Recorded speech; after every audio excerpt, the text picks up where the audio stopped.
Alright. Hey guys, I'm back. Using my new camera I got for Christmas. NBD. Anyways, let's talk about brainwashing. Now, in order to brainwash someone, what does that mean? Alright. It means that that person has been put through a repetitive task or a state of hypnosis, a state of consciousness that when shown a certain symbol or felt like a word is said or something of that nature, they just flip into a trance and they just do whatever is told of them, no matter what the task. Hypnosis is, in a sense, it's a little bit of brainwashing, because you're doing the same exact thing, but it's a little and less intense, obviously, because the subject that you're using hypnosis on will not always do what you say. But when you're brainwashed, which you have no control over if you got captured or some sort of crazy shit, what my point is, in order to brainwash someone, you need to know how the mind works. Now, someone who knows how the mind works, what kind of power would that person have? Like, they would have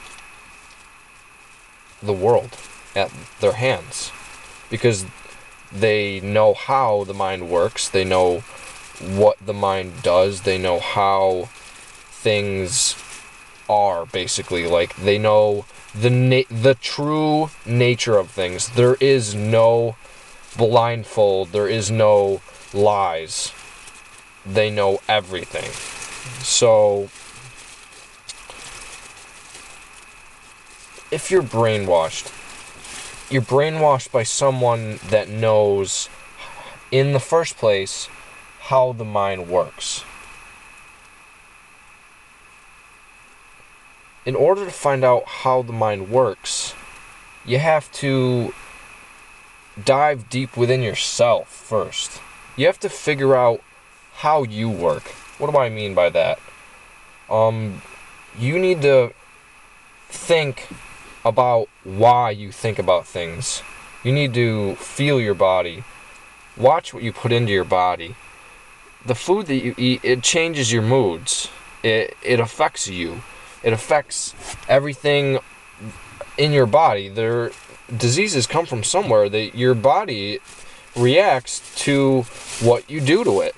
So it's going to reflect upon what your actions are, or what sort of things you do. You cannot deny that. You do it every day. You do whatever you do to make you. But my point, I'm talking in a circle, but there's a reason. I'm trying to bring things around. When you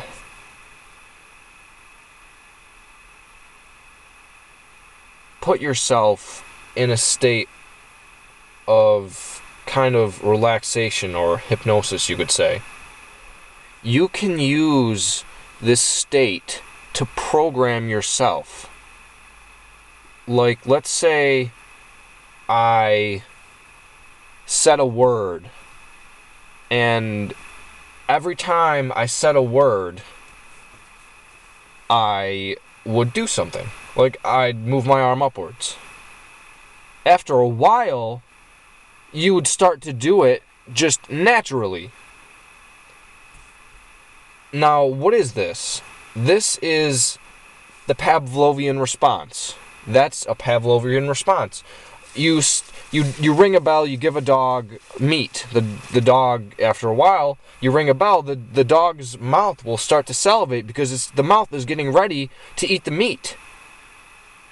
You see what I'm saying? The body reacts to what you do mentally. So, when you brainwash someone, in a sense, you're showing them a repetitive task so much that their mind cannot physically take it, so they have to do whatever is programmed into the mind. So hypnosis, what are we doing? We're getting the person in a relaxed state. They're open. They're very sensitive. When you go to sleep and you wake up, you're very disoriented. You're just coming out of a psychosis, your dreams. You're coming out of a certain mental state that you're just like, what the fuck? Like, you're falling all over the place. You have no balance at all. You're coming out of literally a different reality. And you're coming in, and let's say, for example, this has already been done, obviously, but this is just an example from an example. Let's say I brainwash someone, and the activation for the mental state that I want them to get in is a card. It's a Queen of Hearts.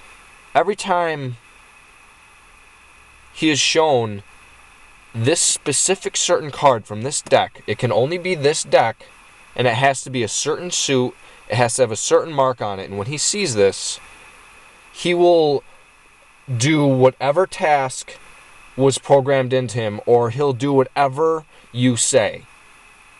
Because that's a trigger. It's like a trigger that just goes to the synapse in your brain, and that it's so strong that you cannot physically stop or do any. You can't. It's like it literally is a state of psychosis. So it's like a prison for your brain. Now, programming. What do we see? We are programmed stereotypes into us. If I had let's say a white person or a black person. Let's say a black person makes a song and it has a racial slur in it. It's okay for them to say it. Now, let's take a white person and have them sing that black person's song. What do you automatically think about? You think about, you think about what's programmed into you. Now, let's say you're thinking about, oh, he's saying this word, and oh my God, he's not allowed to say it. No. Well, you're programmed to stereotype. So, how do you throw away all this programming, is your question. Well, you have to empty your mind. You are, I think, in possibly